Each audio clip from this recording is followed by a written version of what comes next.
우리 요한일서 4장 4절을 한번 암송해 보실까요? 시작.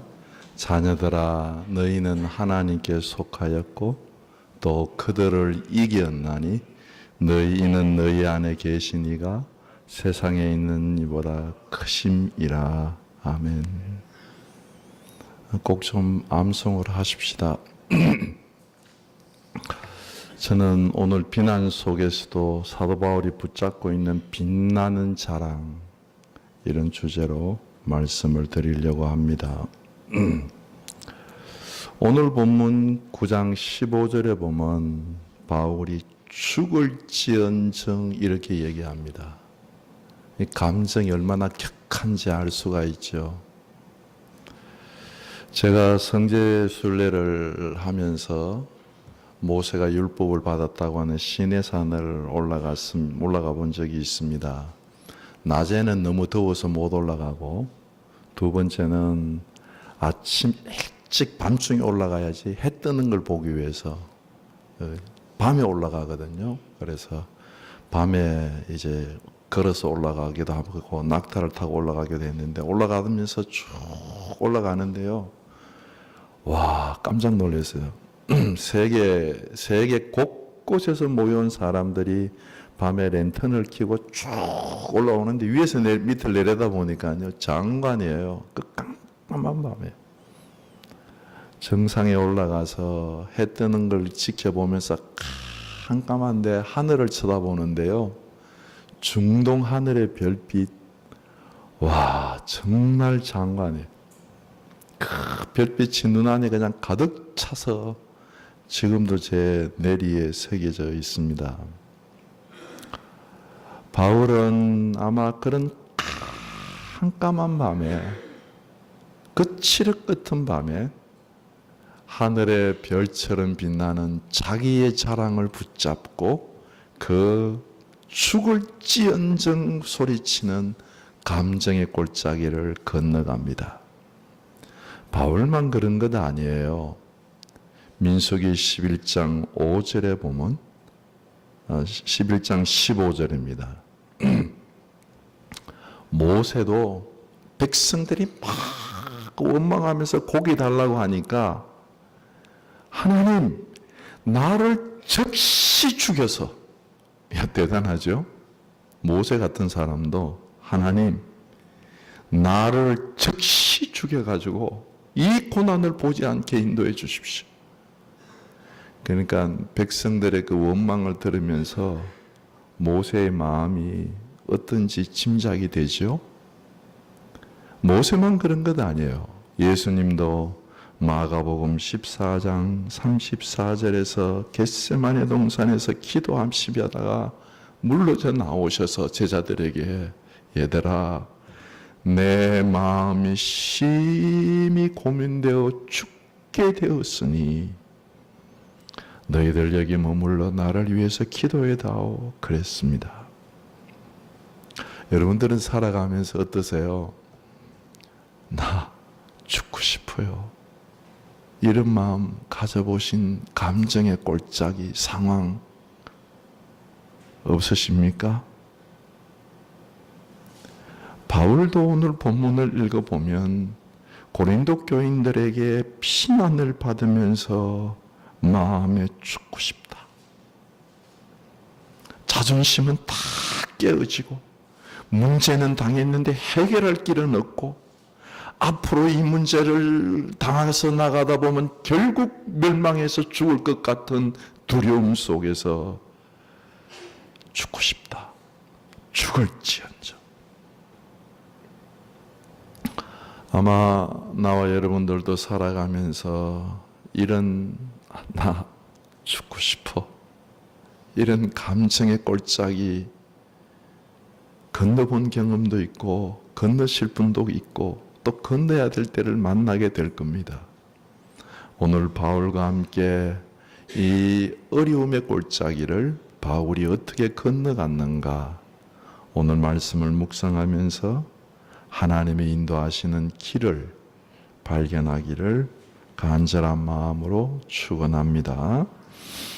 바울은 고린도에 와서 자기가 복음 전하려고 한 거 아닙니다. 사도행전 18장에 보면 하나님의 환상 중에 바울에게 나타나서 바울아 두려워하지 마라. 이 고린도 교회에 내 백성이 많으니까 복음을 전해라. 그래서 바울이 전하는 교회들 중에 에베소 교회 다음으로는 가장 오랜 동안 1년 6개월이라고 하는, 어떤 데 가서는 3주 만에 떠나고 뭐 이러는데 1년 6개월이라고 하는 긴 기간 동안 하나님의 말씀을 가르쳐서 고린도 교회를 세웠습니다. 그만큼 애착이 가는 거죠. 그만큼 자기 신앙 속에서 비중이 큰 교회지요. 처음에 개척할 때에는 천막업을 하면서 자비량 선교사로 개척을 했습니다.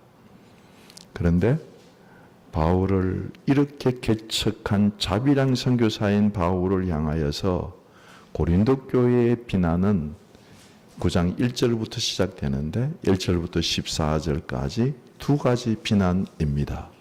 하나는 바울은 사도가 아니다. 진짜 사도가 아니다. 가짜다.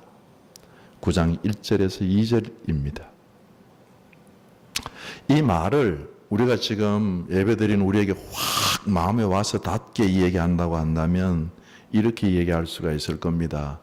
여러분들 중에 누가 제 뒤를 다 캐가지고 야야야 내가 성낙희 목사를 알아봤는데 신학교도 안 나왔어. 목사 안수도 안 받았어. 그 가짜야 가짜. 그 얘기가 막 퍼지는데 성도들이 막 믿네요. 나 진짜 나왔습니다. 진짜 저 목사 안수 받았습니다. 가짜 아닙니다. 그리고 나면 가짜라고 하면 여태까지 제가 했던 모든 설교, 제가 보여줬던 모든 행동 이런 게 다 거짓이잖아요. 한꺼번에 다 무너지잖아요. 똑같은 겁니다. 고린도 교인들이 야 바울은 진짜 사도가 아니야. 사도가 되려고 하면 적어도 세 가지가 있어야 됩니다. 하나는 예수님이 직접 부르셔서 예수님과 함께 3년 동안 공생애를 다니셔야 돼요. 두 번째는 예수님께 배워야 돼요. 왜 이게 중요한가 하면 예수님이 이제 부활하고 성천하셔서 이 땅에 안 계시잖아요. 그러면 사도들이 야 이거 예수님이 가르치신 말씀이야 하면 그게 하나님의 말씀이 되고 그걸 기록하면 성경이 되는 거예요. 그러니까 성경을 기록하는 중요한 직책이 사도입니다. 그리고 사도는 주님이 보내셔서 교회를 그래서 세웁니다. 이 세 가지가 있어야 되는데 바울이 결정적으로 없는 것은 예수님을 따라다니지 않았다는 것. 부활의 주님을 만났고 부활의 주님으로부터 말씀을 배우기도 하고 부활의 증인이 되었고 나가서 교회도 개척했지만 바울이 결정적으로 답변할 수 없었던 것이 야 바울? 그 사람 언제 예수님 따라다녀서 언제 바울을 예수님이 불렀어? 가짜야 가짜.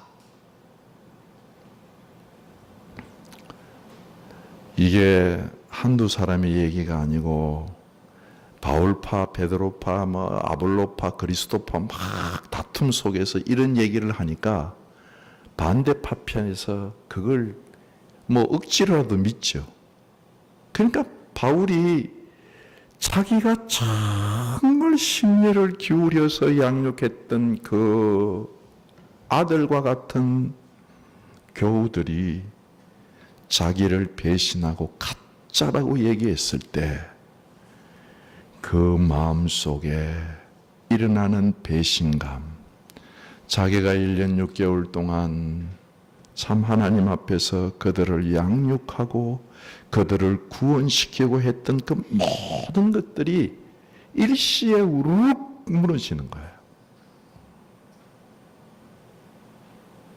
그래서 바울은 1절과 2절에서 자기 자신을 위해서가 아니라 자기의 사도권이 가짜인 것이 되면 자기가 전한 복음, 자기가 가르친 1년 6개월 동안에 애쓰고 기도하고 했던 그 모든 것들이 무너지기 때문에 강력하게 1절과 2절에서 네 가지 수사적인 질문을 해가면서 자기를 변호합니다. 9장 1절에 내가 자유자가 아니냐? 내가 사도가 아니냐? 나는 사도다. 우리 주를 보지 못하였느냐? 나 봤다. 다메섹 도상에서 부활의 주님을 만났고 내가 이방인의 사도로 보냄을 받은 사람이다. 다른 사람에게는 내가 사도가 아닐지라도 너희에게는 내가 너희를 증거해서 복음을 전해서 너희가 참 예수를 만나지 않았냐? 구원받지 않았냐? 다른 사람에게는 내가 사도가 아닐지라도 너희에게는 사도니 나의 사도됨을 주 안에서 인친 것이 너희라. 나를 인친 것이 너희인데 씁쓸한 뒷맛이 느껴지잖아요. 두 번째 바울에 향한 고린도 교인들의 비난은 바울은 물질, 돈을 탐하는 사람이다. 물질 문제에 걸렸어요. 9장 3절부터 14절까지 굉장히 긴 장에 걸쳐서 자신을 변로합니다. 고린도 교인들에게 왜 물질 문제에 걸렸을까? 극단적인 두 가지, 정반대의 두 가지가 두 가지 다 가능성이 있어요. 첫 번째는 개척할 때 자비량 선교사로 개척하더니 이제 교인들이 좀 모이고 이러니까 바울이 목회에 전념하다가 보니까 여러분, 이제는 여러분들이 내게 선교비를 주셔야 합니다. 물질을 주셔야 합니다. 하고 물질을 달라고 했다는 겁니다. 그 소리를 들으면서 뭐야 저거? 우리 모아가지고 돈 벌려고 한 거야 저거? 이렇게 된 거예요. 그래서 바울이 물질을 탐하는 놈이다. 그러니까 가짜 사도다. 이 맞물려 돌아가는 거죠. 두 번째 더 전혀 극단적으로는 바울은 끝까지 자비랑 선교사로 했는데 고린도 교인들이 이 얘기하기를 봐라. 저게 가짜 사도이기 때문에 우리한테 돈 달라고 말도 못한다. 진짜 같으면 우리한테 생계비 달라고 얘기를 할 텐데 돈 달라고 얘기도 못하고 저렇게 하는 거 보면 저거 가짜 맞아. 정반대의 두 가지 얘기를 하는데 어느 게 맞는 건지는 모르겠어요. 모르지만 바울이 9절부터 14절까지 격렬하게 자기가 이 물질 문제에 대하여서 이야기를 하는 것을 보면 굉장히 마음이 격동되어 있는 것을 우리가 쉽게 느낄 수가 있습니다.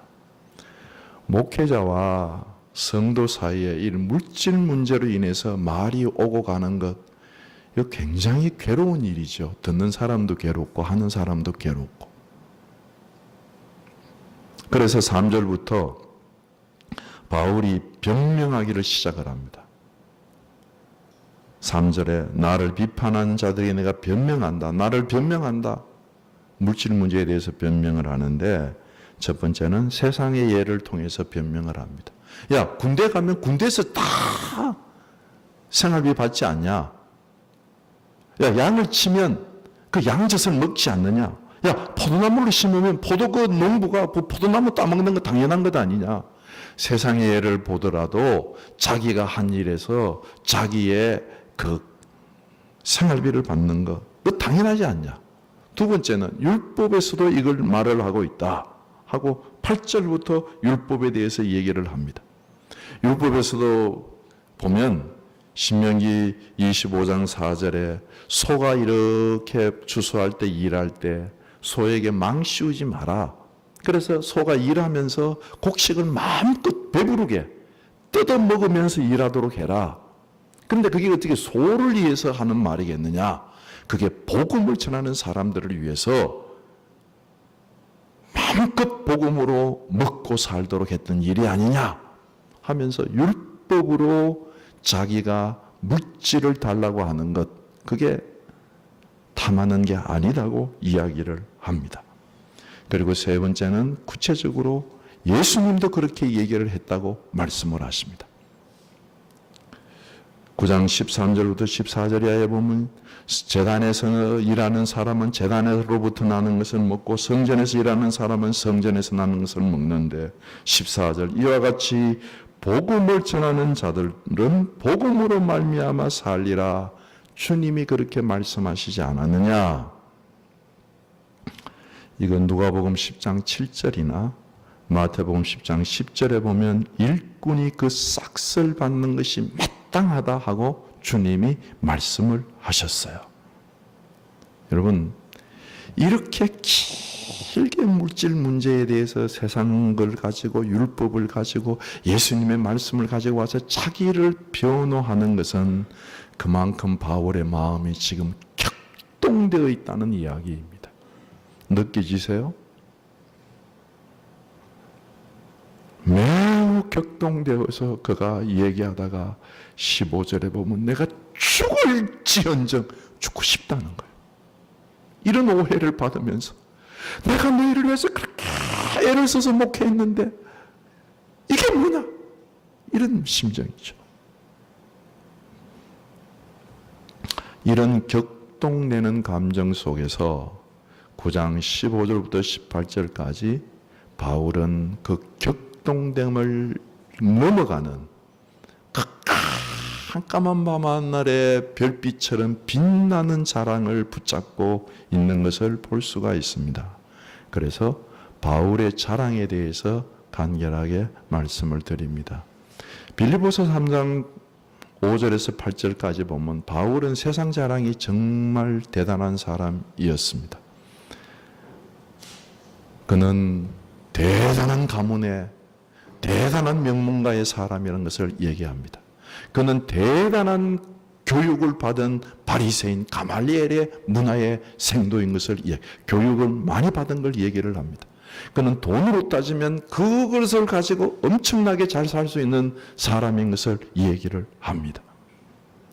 적어도 7가지의 세상적인 자기가 자랑할 것들을 쭉 나열을 하는데 해놓고 난 뒤에 7절, 8절에서 그러나 이런 세상에 있는 모든 자랑은 그리스도 복음에는 해로운 것이고 이런 것들은 배설물로 내가 여깁니다. 복음을 전하면서 바울은 세상의 자랑에 붙잡혀 있는 사람들이 하나님의 말씀을 받아들이지 못하는 것을 많이 경험을 했어요. 그리고 예수를 만난 그 순간에 세상의 경험은 해로운 거다. 그리스도 복음에 대해서 해를 끼치는 것이고 그거는 배설물에 불과한 것이다. 바울은 이미 세상 자랑에 대해서 졸업을 했다고 그렇게 이야기를 합니다. 세상의 자랑을 가지고는 이런 고린도 교인들의 비난을 받을 때에 다른 사람의 오해와 음해를 받을 때에 이길 수가 없습니다. 다 좌절하고 넘어지죠. 두 번째는 복음의 헌신으로 복음의 충성에서 이룬 열매를 자랑할 것이 있다고 오늘 본문에서 말씀을 하십니다. 여러분, 사도 바울이 자기가 개척해서 양육해서 길렀던 성도들을 어떻게 부르는 줄 아세요? 빌립보서 4장 1절에 보면 나의 사랑하고 사모하는 형제들, 나의 기쁨이요 나의 면류관. 주님 앞에서 갈 때 성도들이 자기의 면류관이라, 자기의 자랑거리라. 데살로니가전서 2장 20절에 보면 너희는 우리의 영광이요 기쁨이라. 네? 성도들이 자기가 복음에 헌신하고 충성하고 세상에 있는 자랑을 다 버리고 났더니 하나님이 그 복음에 헌신하고 충성을 해서 그 열매를 주셨는데 그 열매를 주신 영혼들을, 성도들을 나의 면류관, 나의 기쁨, 나의 영혼, 나의 영광, 나의 사랑하는 사람들, 그 자랑거리예요.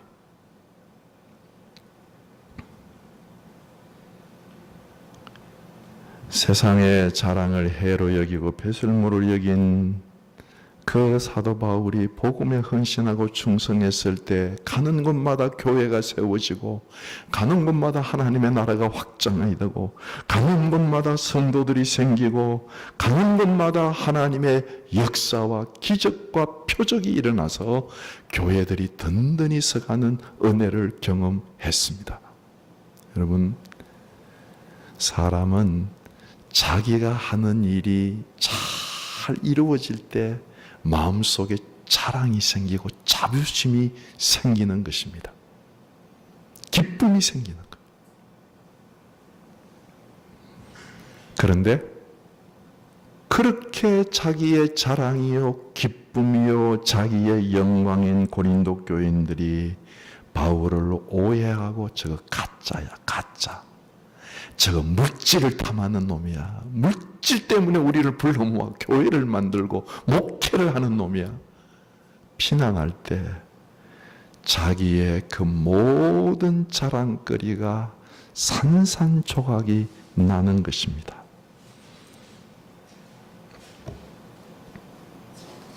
그러면서 자기가 자기를 성찰하게 돼요.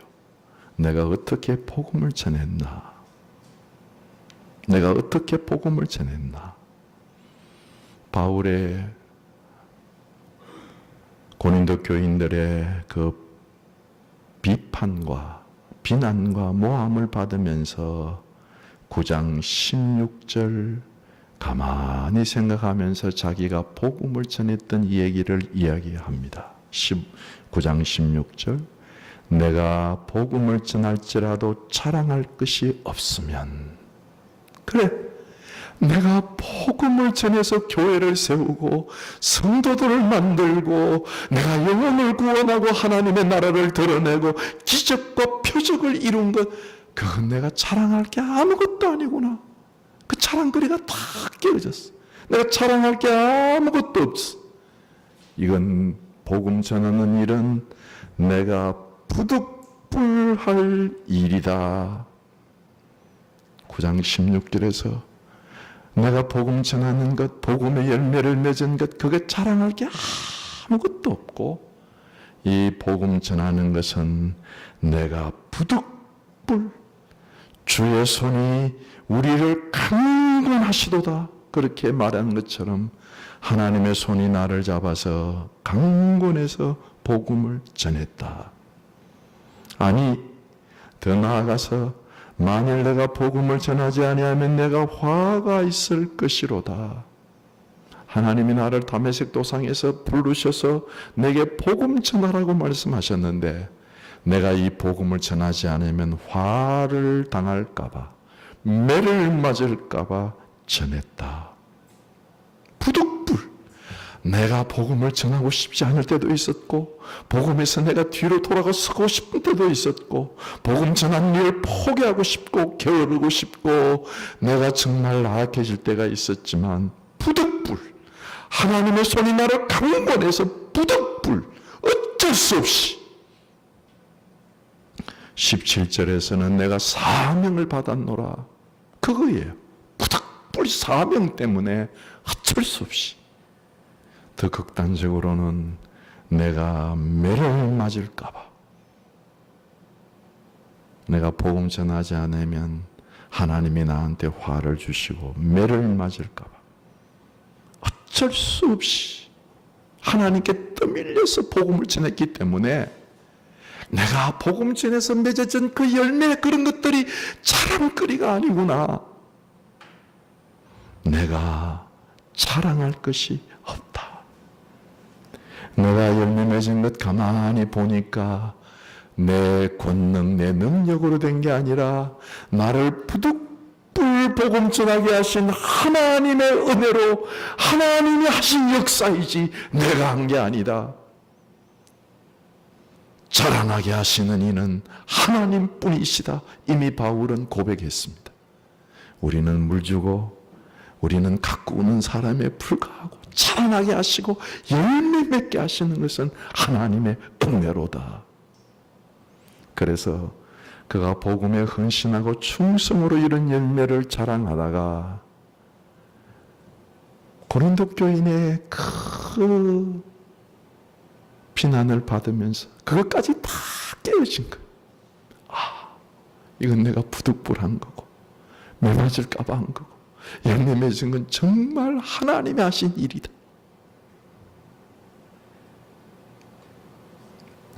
세 번째 오늘 본문에 바울의 자랑이 나오는데 9장 18절입니다. 15절에도 나오는 말씀이고 11절에도 나오는 말씀인 12절에도 나오는 말씀인데 하나님만이 알아주시는 즉 자신의 권리를 포기했던 것을 자랑합니다. 세상의 자랑을 다 해로 여겼고 배설물로 여겼습니다. 헌신하고 충성한 열매도 다 내 자랑거리가 아니라고 했습니다.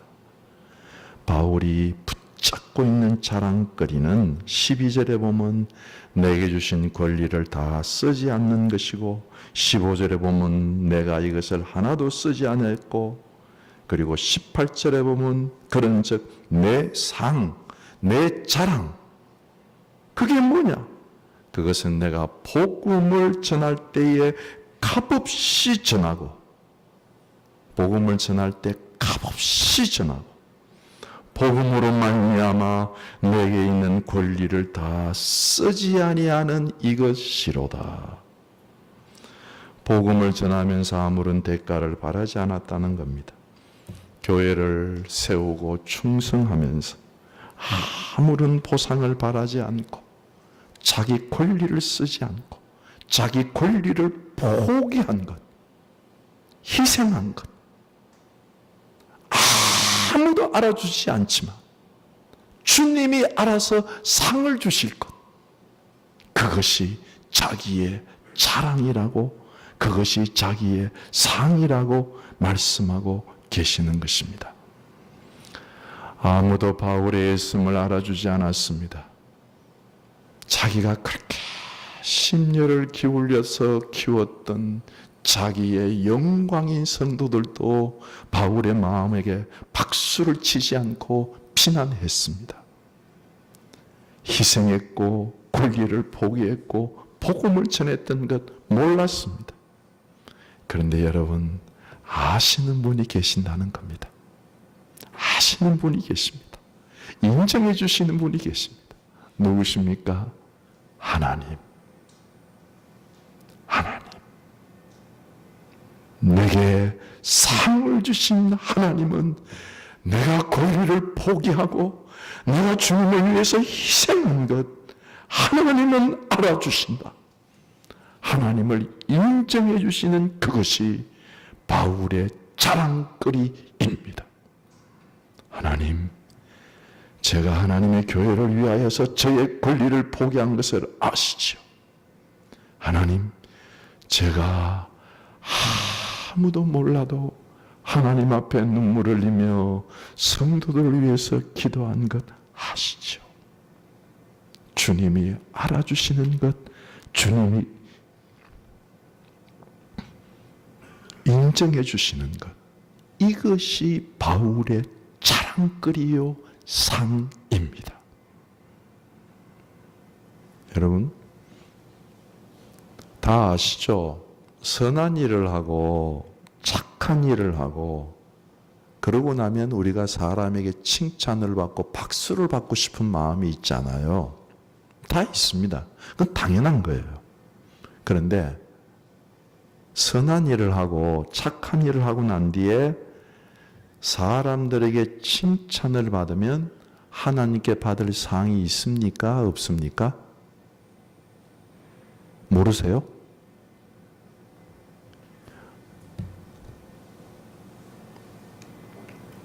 누가복음 6장 26절에 보면 놀라운 말씀하시죠?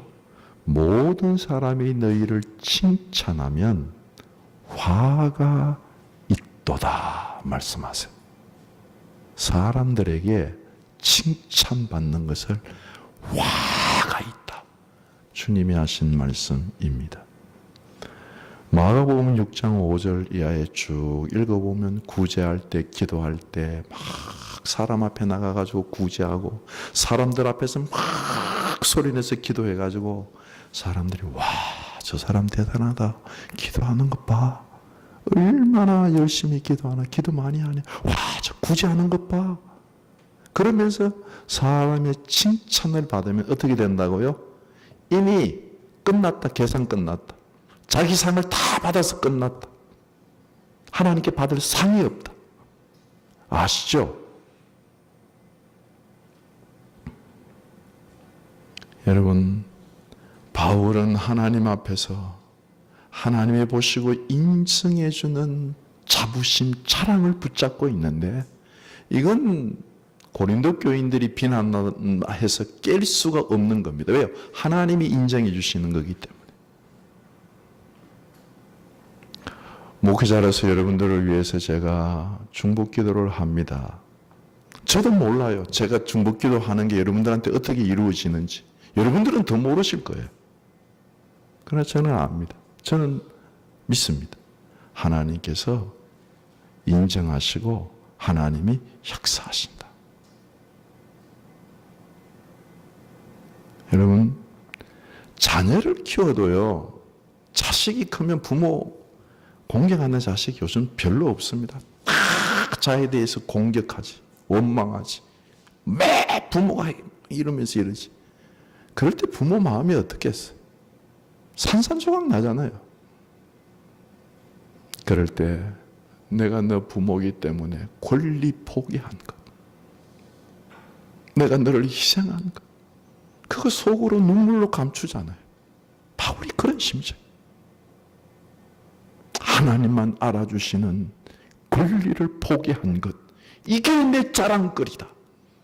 이거는 누구도 이 세상에서 깨뜨릴 수가 없다.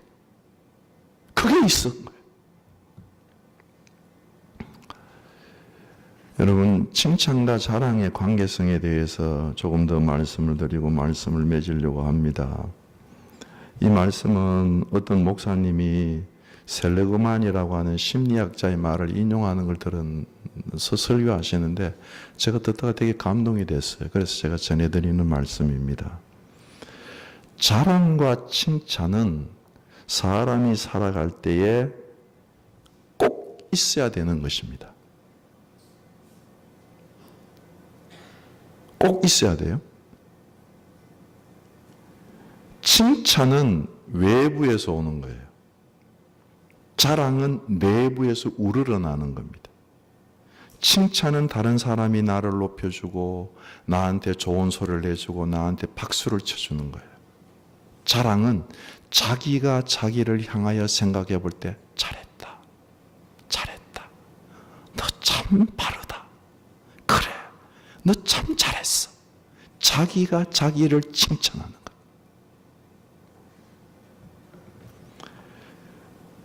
칭찬은, 죄송합니다. 자기가 자기를 칭찬하는 게 자랑이에요.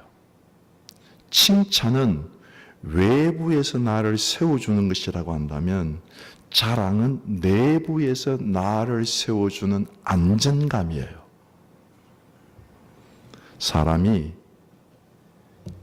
자기 속에 자랑이 없으면 밖에서 아무리 칭찬을 해줘도 조롱으로 들려요.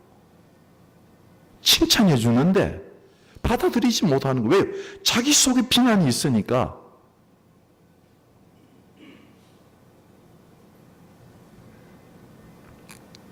자랑이 없는 사람은 칭찬을 조롱으로 받아들일 수가 있습니다. 사도 바울은 어떤 자랑을 붙잡았다고요?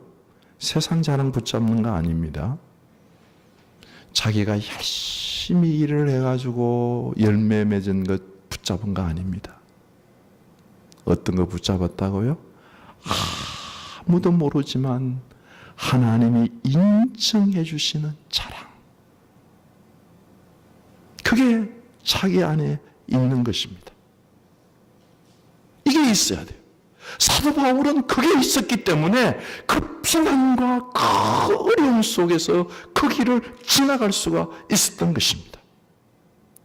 세상이 추구하는 자랑으로는 이런 어둠의 골짜기를 건너갈 수가 없습니다. 헌신과 열정으로 맺어진 열매로는 이런 골짜기를 지나갈 수가 없습니다. 그러나 자기의 권리를 포기한 자랑, 하나님만이 인정해 주시는, 하나님이 오실 때에 내 상이 있다고 하는 그 상을 바라는 그 인정, 그걸 잊는 사람은 이 세상의 그 어떤 어려움 속에서도 넉넉히 이기며 나아갈 수 있는 줄로 믿습니다. 사랑하는 성도 여러분, 내 속에 자랑거리, 하나님과 나만이 알 수 있는 그 헌신, 하나님이 인정해 주시는 그 자부심, 그 자랑거리, 그걸 가지시고 믿음에서 믿음으로 나아가시는 나와 여러분들이 되시기를 주의 이름으로 축원합니다. 기도하시겠습니다. 말씀을 생각하시면서 엉뚱한 자랑에 우리가 매이지 아니하고 바울이 붙잡았던 이 자랑 주시옵소서 하시면서 함께 기도하며 나아가시겠습니다. 다 같이 기도하십니다. 거룩하신 아버지 하나님, 다시 한번 저희들을 세워주시옵소서. 하나님을 인하여서, 주님을 인하여서 새로운 자랑거리를 얻을 수 있게 놓여 주시옵소서. 주님이 인정해 주시는, 주님이 너 참 잘했다, 주님이 너 올바르다, 주님이 너 수고했다 말씀해 주실 수 있는 그 자랑, 하나님이 인정해 주시는 자부심, 그 자랑을 가지고 저희들이 살아가는 믿음의 사람들이 되게 축복하여 주시옵소서. 세상의 어떤 자랑을 주님 붙잡지 않게 인도하여 주시옵소서. 자기가 이런 열매를 붙잡지 않게 인도하여 주시고 하나님만이 알아주시는 권리를 포기하는 자랑을 가지고 넉넉히 이기는 삶을 살아갈 수 있도록 축복하여 주시옵소서. 예수 그리스도 이름으로 기도드립니다. 아멘.